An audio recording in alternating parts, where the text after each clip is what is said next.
വികാര നൗകയുമാ തിരമാലകളാടിയുലഞ്ഞു കണ്ണീരുപ്പു കലർന്നൊരു മണലിൽ വേളിപ്പുടവ വിരിഞ്ഞു.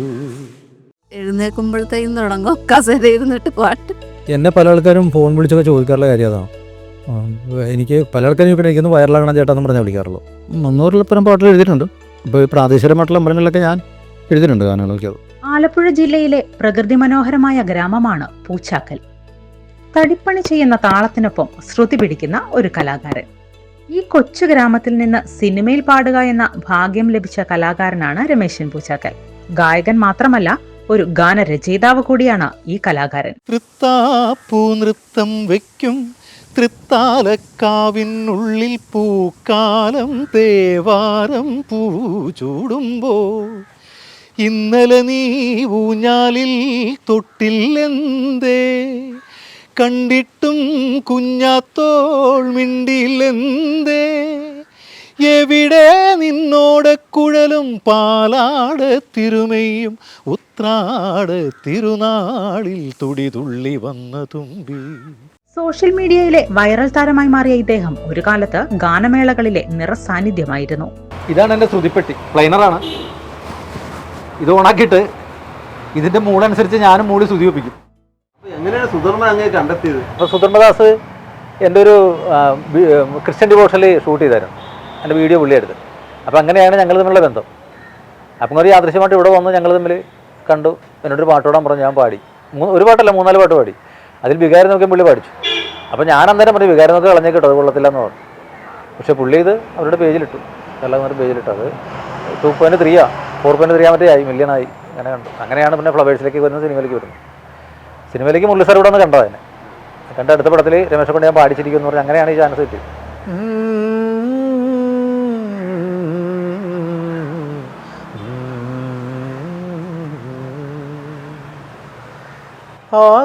ആകാശമായവളെ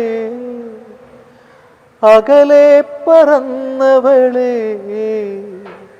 ചിറകായിരുന്നല്ലോ നീ അറിയാതെ പോയെന്നോ ഞാൻ.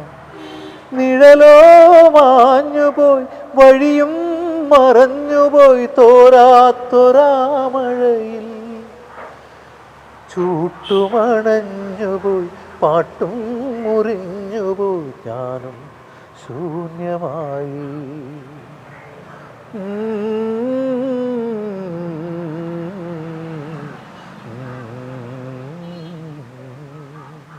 അച്ഛൻ ചെറുതായിട്ട് പാടും. അപ്പോൾ അതായിരിക്കും എനിക്കും കിട്ടിയത്. അപ്പം അങ്ങനെ ഒരു പാചക സമിതി ഞങ്ങൾ രൂപീകരിച്ച് അവിടുന്ന് ഗാനമേളയിലേക്കായി. അവിടുന്ന് പിന്നെ പത്തനംതിട്ട ഫ്രണ്ട്സ് വോയിസ് പോലുള്ള വലിയ വലിയ ട്രൂപ്പുകളിൽ ഞാൻ എത്തിപ്പെട്ടു. പിന്നെ അത് ഈ റെഗുലർ അന്നത്തെ ഇതുപോലത്തെ പോലെ ഇതില്ലാത്തത് കൊണ്ട് റെഗുലറായിട്ടുള്ള പ്രോഗ്രാം വരും. അപ്പോൾ ഉറക്കം നിൽക്കേണ്ട അവസ്ഥ എന്ന് പറഞ്ഞാൽ പ്രഷർ കൂടി. അങ്ങനെ പിന്നെ സ്റ്റേജ് പ്രോഗ്രാം നിർത്തി. പിന്നെ ആൾറെഡി ചില റെക്കോർഡിങ് കാര്യങ്ങളൊക്കെ ഇട്ട് പിന്നെ എഴുതുന്നത് കൊണ്ട് അത്യാവശ്യം റെക്കോർഡിങ് കാര്യങ്ങളൊക്കെ ഇട്ട് അങ്ങനെ പോകുമായിരുന്നു. അങ്ങനെയുണ്ട് പിന്നെ സുധർമ്മദാസ് വന്ന് ഇങ്ങനൊരു സംഭവം ഉണ്ടായത്, പാടി പിന്നെ കേരള കൗമുദിയുടെ പേജിലിട്ടത്, അത് വൈറലായത്. എഴുത്തിലേക്ക് എത്താൻ എഴുത്തിനോട് ഭയങ്കര താല്പര്യമായിരുന്നു എനിക്ക്. പാട്ടെഴുത്ത് കവിതകളും ഒക്കെ എഴുതാൻ ഭയങ്കര ഇൻട്രസ്റ്റ് ആയിരുന്നു ചെറുപ്പം മുതലേ. അങ്ങനെ ഒരു എഴുത്ത് ഇപ്പോൾ ഈ താളബോധമുള്ളതുകൊണ്ട് എഴുതാണ്ട് താല്പര്യമുള്ളത് കാരണം എങ്ങനെയൊക്കെയോ ഒത്തു. കാര്യം പൂച്ചാക്കൽ ഷാഹുൽ ഹമീദ് എന്ന് പറയുന്ന ഒരു ഗാനരചയിതാവുണ്ട്, ഫേമസ് ആണ് ആൾ, കേരള സാഹിത്യം അക്കാദമി അവാർഡൊക്കെ മേടിച്ച ആളാണ്. അപ്പോൾ അന്നൊക്കെ അദ്ദേഹമൊക്കെ എൻ്റെ അധ്യാപനമാണ്. അപ്പോൾ എനിക്ക് വളരെ താല്പര്യമായിരുന്നു, എഴുത്തിനോട് ഭയങ്കര താല്പര്യമായിരുന്നു. അങ്ങനെ നമ്മുടെ ഈ പ്രാദേശിക ക്ഷേത്രങ്ങളിൽ എല്ലാം ഞാൻ എഴുതിയിട്ടുണ്ട്. ഇവിടെ ദൈവദിനം എന്ന് പറഞ്ഞാൽ ഞാൻ എഴുതിയൊരു പാട്ട് എനിക്ക് എഴുന്നേക്കാൻ രാവിലെ ഏതെങ്കിലും ഒരു അമ്പലത്തിൽ കേൾക്കും. അത് ഇന്നും കേട്ടു രാവിലെ അങ്ങനെ കേൾക്കും. ഒന്നെങ്കിൽ ഞാൻ പാടി കേൾക്കുമല്ല, ഞാൻ എഴുതിയത് കേൾക്കും. അതൊരു ഭാഗ്യമാണ്. പിന്നെന്താ, അറിയുന്നു ഞാൻ തത്വമസിതൻ മഹത്വം, അതു തന്നെയാണു നീ എന്നുള്ള സത്യം. അഖണ്ഡമായൊഴുകുന്ന ശരണമന്ത്രധ്വനി, ഉയരുന്ന സന്നിധിയിലെന്നും സമത്വം, സർവം സമത്വം. അറിയുന്നു ഞാൻ തത്വമസിതൻ മഹത്വം, അതു തന്നെയാണു നീ എന്നുള്ള സത്യം. അഖണ്ഡമായൊഴുകുന്ന ശരണമന്ത്രധ്വനി, ഉയരുന്ന സന്നിധിയിലെന്നും സമത്വം, സർവം സമത്വം. അത് കഴിഞ്ഞ വർഷം എഴുതിയൊരു അയ്യപ്പനായിരുന്നു. നാദലെ സുല്ല് എന്ന് പറഞ്ഞ ഒരാളാണ് പാടിയത്. ഞാനായിരുന്നു എൻ്റെ എഴുതി രചന സംഗീതം ഞാൻ തന്നെയായിരുന്നു. അങ്ങനെ ചെയ്ത സംഗീതം പഠിച്ചിട്ടൊന്നും ചെയ്യണമല്ല, അതെങ്ങനെയൊക്കെയോ വന്ന് പോണതാണ്. ദൈവാനുഗ്രഹം. ആരെങ്കിലും രാഗം ചോദിച്ചാൽ വിഷമിച്ച് പോയുള്ളൂ. എനിക്കറിയില്ല രാഗം, അതൊന്നും അറിയില്ല. ചെയ്ത പാട്ടുകൾ കുറേ ഉണ്ട്. പാട്ടിനൊരു ജീവൻ വേണമെന്ന് പറയുന്നത് എന്തോ എനിക്ക് പാടുമ്പോൾ കിട്ടുന്നുണ്ടെന്നാണ് പല ആൾക്കാരും പറയുന്നത്. അതൊരു ഭാഗ്യമാണ്, അല്ലാതെ വേറെ ഒന്നും. നമ്മൾ പണി പഠിച്ചിട്ടുമില്ല, പാട്ടും പഠിച്ചിട്ടില്ല, അതൊരു ദൈവാധീനമെന്നേ പറയാൻ പറ്റുള്ളൂ, വേറെ ഒന്നുമില്ല. പഠിച്ചത് ഈ പണിയാണ്. പഠിച്ചത് മരപ്പണിയാണ്. ഈ പഠിച്ചെന്ന് പറഞ്ഞാൽ കുലത്തൊഴിലാണ്. അച്ഛനപ്പന്മാരായിട്ട് ഇതാണ്. അപ്പോൾ അതിൽ നിന്ന് പാടുമ്പോൾ കിട്ടുന്നൊരു ഭാവം, പാട്ടിനൊരു ഭാവം വേണമെന്ന് പറയും പോലെ, സംഭവമല്ല, പാട്ടിനൊരു ഭാവം വേണമെന്ന് പറയുമ്പോൾ എന്തൊക്കെയോ ഞാൻ പാടുമ്പോൾ കിട്ടുന്നുണ്ടെന്ന് പറയുന്നുണ്ട് പല ആൾക്കാരും. മരണമെത്തുന്ന നേരത്തു നീ എൻ്റെ അരികിൽ ഇത്തിരി നേരം ഇരിക്കണേ. കനലുകൾ കോരി മരവിച്ച വിരലുകൾ ഒടുവിൽ നിന്നെത്തലോടി ശമിക്കുവാൻ. ഒടുവിലായകത്തേക്കെടുക്കും ശ്വാസക്കണികയിൽ നിന്റെ ഗന്ധമുണ്ടാകുവാൻ. മരണമെത്തുന്ന നേരത്തു നീ എൻ്റെ അരികിൽ ഇത്തിരി നേരം ഇരിക്കണേ. അല്ല, ഇവിടെ വരുന്നവരെല്ലാവരും ഇതുപോലെ എന്നെ കൊണ്ട് പണിയിപ്പിച്ചാണ് എടുക്കാറുള്ളത്. അപ്പുറത്തേക്ക് മാറി നല്ല സീനറി ഉണ്ട്, നമുക്ക് അവിടെ പോയി എടുക്കാറുണ്ട്. അവിടെ പോയി രണ്ട് പാട്ട് പാടാം. വളരെ ഭംഗിയുള്ളൊരു നാടാണ് എൻ്റെ നാട്. കായലും പുഴയും മാർക്കറ്റും എല്ലാം ആയിട്ട് ഈ നാട് ഒരു പാട്ടിനെ ഒരുപാട് സ്വാധീനിച്ചിട്ടുണ്ട്. ഉറപ്പായിട്ടും സ്വാധീനിച്ചിട്ടുണ്ട്.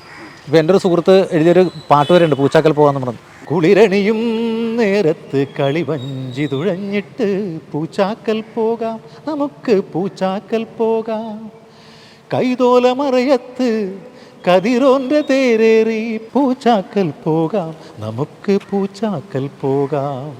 പൂച്ചാക്കൽ പോകാം, നമുക്ക് പൂച്ചാക്കൽ പോകാം. ഇത് പൂച്ചാക്കൽ ലാലൻ നമ്മുടെ എൻ്റെ സുഹൃത്ത് എഴുതിയ പാട്ടാണ്. അപ്പോൾ ഇതാണ് എൻ്റെ നാട്. പൂച്ചാക്കൽ തോടും കായലും മാർക്കറ്റും വളരെ നല്ല ജനങ്ങളാണ്. കലാപരമായിട്ട് എല്ലാത്തിനും സപ്പോർട്ട് ചെയ്യുന്നത്. എനിക്ക് വളരെ സപ്പോർട്ടുള്ള ജനങ്ങളാണ് ഇവിടെ.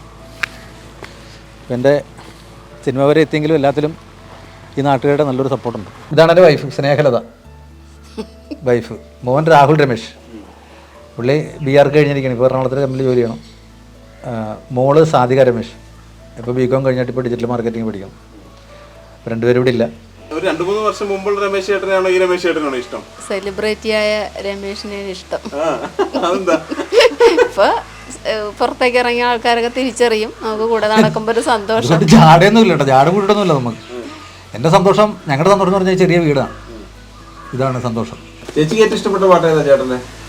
എനിക്ക് മറ്റേ വികാരനാവുക പോലത്തെ പാട്ടില്ലേ, മെലഡി, അതെല്ലാം ഇഷ്ടം. പോകാതെ കരിയിലക്കാറ്റ്. പോകാതെ കരിയിലക്കാറ്റ്.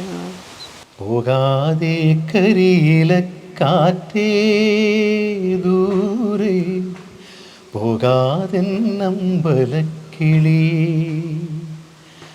പോകാതെ നാലിലക്കുരുവി ദൂരെ പോകാതെ നമ്പലക്കിളി. സ്നേഹപ്പൊന്മാനെ അമ്മപ്പൂവാലി എന്നും മുറ്റത്തി നന്മ മരമില്ലേ, ഓ മുറ്റത്തി നന്മ മരമില്ലേ. പോകാതെ കരിയിലക്കാറ്റേ ദൂരെ പോകാതെ നമ്പലക്കിളി. ഓക്കെ, ഇതാണ് എപ്പോഴും പാടിക്കുന്ന പാട്ട്. എപ്പോഴും പാടിക്കും. ഇഷ്ടപ്പെട്ട പാട്ടാ. എത്ര ഇഷ്ടപ്പെടാൻ കാരണം? നല്ല ഇഷ്ടമാണ് എനിക്ക്. എഴുന്നേൽക്കുമ്പോഴത്തേക്കും തുടങ്ങും കസേര ഇരുന്നിട്ട് പാട്ട്, പിന്നെ വൈകുന്നേരം പാട്ട്. ഇവിടെ ഇരുന്നാൽ ഫുൾ ടൈം പാട്ടാണ്. പിന്നെ എഴുത്തിലേക്ക് വന്നത് കലാഭവൻ സുരേഷാണ് എന്നെ എഴുത്തിലേക്ക് കൊണ്ടുവരുന്നത്. ഗാനമേള രംഗത്ത് വരുമ്പോൾ ഈ ഏതെങ്കിലും ഒരു ക്ഷേത്രങ്ങളിൽ ഗാനമേള പിടിക്കുമ്പോൾ അവിടുത്തെ ഐതിഹ്യം വെച്ചിട്ട് ഒരു ഗാനം ഞാൻ എഴുതും, സുരേഷ് അല്ലെങ്കിൽ ആ ട്രൂപ്പിലുള്ള ആരെങ്കിലും സംഗീതം ചെയ്യും, ഞാൻ പാടും. അങ്ങനെയായിരുന്നു. അങ്ങനെ എഴുത്തിലേക്ക് കൊണ്ടുവരുന്നവനാണ്. അങ്ങനെ ഇവിടെ തളിയാറമ്പതി ക്ഷേത്രത്തിലാണ് ആദ്യമായിട്ട് ഗാനം എഴുതുന്നത്. സുരേഷാണ് സംഗീതം. അങ്ങനെ സംഗീതം പഠിച്ചിട്ടുണ്ടെങ്കിൽ ഇങ്ങനെയോ ഇറങ്ങിയതാണ് സംഗീതത്തിലേക്ക്. എങ്ങനെ ഇറങ്ങിയെന്ന് ഇപ്പോൾ ആലോചിച്ചൊരു പിടിയില്ല. ചെറുപ്പത്തിലെ പാട്ടിനോട് താല്പര്യം ഉണ്ടായിരുന്നു. പക്ഷേ അധികം ചെറുപ്പത്തിലൊന്നും പ്രൈസുകളൊന്നും കിട്ടിയിട്ടില്ല. ഇപ്പൊ നിറയെ ഇരിപ്പുണ്ടല്ലോ ഇവിടെ. ഇപ്പോൾ ഇരിപ്പുണ്ട്. ഇപ്പോൾ ഓരോരുത്തർ അനുമോദന ചടങ്ങിനൊക്കെ വിളിച്ചു തന്നതാണ്. ചുംബനപ്പൂ കൊണ്ടു മൂടി എൻ്റെ തമ്പുരാട്ടി നിന്നെ ഉറക്കാം.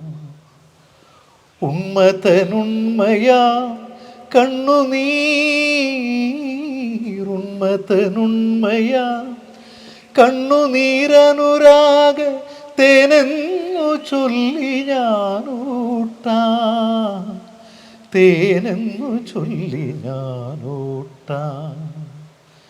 ചുംബനപ്പൂ കൊണ്ടു മൂടി എൻ്റെ തമ്പുരാട്ടി നിന്നെ ഉറക്കാൻ.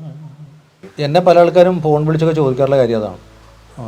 എനിക്ക് പല ആൾക്കാരും ചോദിക്കണം, എനിക്കൊന്ന് വൈറലാകണം ചേട്ടാ എന്ന് പറഞ്ഞാൽ വിളിക്കാറുള്ളത്. ചേട്ടാ ഞാൻ പാടും, എനിക്കൊന്ന് വൈറലാകണം, എൻ്റെ പാട്ടൊന്ന് അറിയപ്പെടണം, അല്ലെങ്കിൽ ഫ്ലവേഴ്സിൽ വരണം, അങ്ങനെ ഒത്തിരി പേര് വിളിക്കാറുണ്ട്. അപ്പോൾ ഇതിൻ്റെ അകത്ത് എനിക്ക് പറയാനുള്ള സംഭവം എന്ന് പറഞ്ഞാൽ പ്രയത്നിക്കുക. ഇപ്പോൾ ഈ സോഷ്യൽ മീഡിയയിലുള്ള ഉള്ളതുകൊണ്ട് തീർച്ചയായിട്ടും നിങ്ങൾക്കൊരു അവസരം വരും. എനിക്കിപ്പോൾ ഈ 50 വയസ്സിനുള്ളിൽ ഇത്രയും ഒരു അവസരം വന്ന പോലെ നിങ്ങൾക്കും വരും. അത് പ്രയത്നിച്ചാൽ മതി. സോഷ്യൽ മീഡിയ എടുത്തുള്ള കാലം പേടിക്കേണ്ട കാര്യം, പഴയ കാലമല്ല, പേടിക്കേണ്ട കാര്യം ഇല്ല എന്നുള്ളതാണ് എൻ്റെ അഭിപ്രായം. നിങ്ങൾ പ്രയത്നിച്ചാൽ നിങ്ങളെ തേടി വരുമെന്നുള്ളതാണ്, അത് എൻ്റെ ഒരു അനുഭവത്തിൽ ഞാൻ പറയാം. പുതിയ പ്രോജക്റ്റ് ഇപ്പോൾ സുമതി വളവ് സിനിമ പാടിക്കഴിഞ്ഞു. പിന്നെ പൂമൂത്തുള്ള പാട്ട് ചെയ്ത് രഞ്ജൻ രാജ് സാറിൻ്റെ സംഗീത സംവിധാനത്തിലാണ് പാടിയത്. അതിനൊരു ഭാഗ്യമാണ്, അത്രയും ലെജൻ്റെ കൂടെ വർക്ക് ചെയ്യാൻ കഴിഞ്ഞതിൻ്റെ ഭാഗ്യം. നല്ലൊരു സാഡ് സോങ്ങാണ്, ഒരു താരാട്ട് പാട്ടാണ്. അപ്പോൾ നന്നായിട്ട് പാടി എന്നാണ് അവരൊക്കെ പറഞ്ഞത്. വളരെ സന്തോഷം, അവരുടെ വായിൽ നിന്നൊക്കെ കേൾക്കാൻ കഴിഞ്ഞതിൻ്റെ ഭാഗ്യം. പിന്നെ ഇവിടെ ഈ പൂച്ചാക്കൽ ഷാവുൽ ഹമീദിൻ്റെ നാടകഗാനങ്ങൾ അദ്ദേഹം 40-50 വർഷം മുമ്പ് ചെയ്ത ഗാനങ്ങളാണ്. നാടകങ്ങൾ എം കെ അർജുനൻ മാഷ്, ദശാമൃത സ്വാമികളൊക്കെ സംഗീത പാട്ടിലൊക്കെ പാടാൻ പറ്റി, അവരുടെ അഭാവത്തിലാണെങ്കിൽ കൂടി. അങ്ങനെ ഒരു ഭാഗ്യം കിട്ടി. 300 പരം പാട്ടുകൾ എഴുതിയിട്ടുണ്ട്. അത് പലതും വെളിച്ചം കണ്ടിട്ടില്ല. പിന്നെ പ്രാദേശികമായിട്ടുള്ള നമ്മുടെ ക്ഷേത്രങ്ങളിൽ ആൽബം, ഷോർട്ട് ഫിലിമിനൊക്കെ വേണ്ടി എഴുതി. മധുബാലകൃഷ്ണൻ, സുദീപകുമാർ, വിധു പ്രതാപ്, ദേവാനന്ദ് ഇവരൊക്കെ പാടി, ബിനുവാനന്ദ്, അങ്ങനെയുള്ള ഫേമസ് ആയ ആയർ പാടി. ഒക്കെ വളരെ സന്തോഷമുള്ള കാര്യമാണ്. എഴുത്തിനോട് ഇപ്പോഴും താല്പര്യമാണ്, എഴുതണം. എഴുതി പാടിയ ഒരു പാട്ട് ഇഷ്ടമുള്ളത് ഏതാ? എഴുതി പാടിയത് ആദിത്യൻ ഉച്ചിയിലെത്തി ജ്വലിക്കണ നേരം, ഉച്ചത്തിൽ മന്ത്രങ്ങൾ പാടി സ്തുതിക്കണ നേരം, ആദിയും വ്യാധിയും തീരാൻ ഉയർത്തണ താലം, ശ്രീകണ്ഠേശ്വരത്തമരുന്ന നാഥനയെന്നും. ആദിയും വ്യാധിയും തീരാൻ ഉയർത്തണ താലം, ശ്രീകണ്ഠേശ്വരത്തമരുന്ന നാഥനയെന്നും. എൻ്റെ ശിവപ്പെരുമാളേ ശങ്കര ശ്രീനീലകണ്ഠ, അങ്ങനൊരു ഗാനം ഞാനെഴുതി പാടി. ശ്രീകണ്ഠേശ്വര അമ്പലത്തിന് വേണ്ടി പാടിയതാണ്. അതിലെ ടൈറ്റിൽ സോങ് പാടിയത് മധുബാലകൃഷ്ണൻ പാടി. അത് ഞാൻ എഴുതി സണ്ണി ഇടുവിൽ സംഗീതം ചെയ്തിട്ട് ഞാൻ പാടിയ പാട്ടാണ്. സ്വപ്നങ്ങളെന്ന് പറഞ്ഞാൽ ഇപ്പോൾ ഇത്രയും ഒന്നും നമ്മൾ പ്രതീക്ഷിക്കാതെ വന്നത് സിനിമ വരെ. ഇപ്പോൾ സുധർമ്മനെ പോലുള്ള ആൾക്കാർ നല്ല മനസ്സും മുരളി സാറിനെ പോലുള്ള നല്ല മനസ്സൊക്കെ കൊണ്ട് ഇപ്പോൾ സിനിമ വരെ പാടാനെത്തി. ഇനി അങ്ങോട്ട് തമ്പുരാൻ വഴി കാണിച്ചു വരുന്ന പ്രതീക്ഷ അത്രയേ ഉള്ളൂ. നമ്മളൊന്നും തേടി പോയിട്ടില്ല, നമ്മളെ തേടി വന്നതല്ല. ഇനി അങ്ങനെ വരുമെന്നുള്ള പ്രതീക്ഷയാണ്. തമ്പുരാൻ അനുഗ്രഹിച്ചാൽ.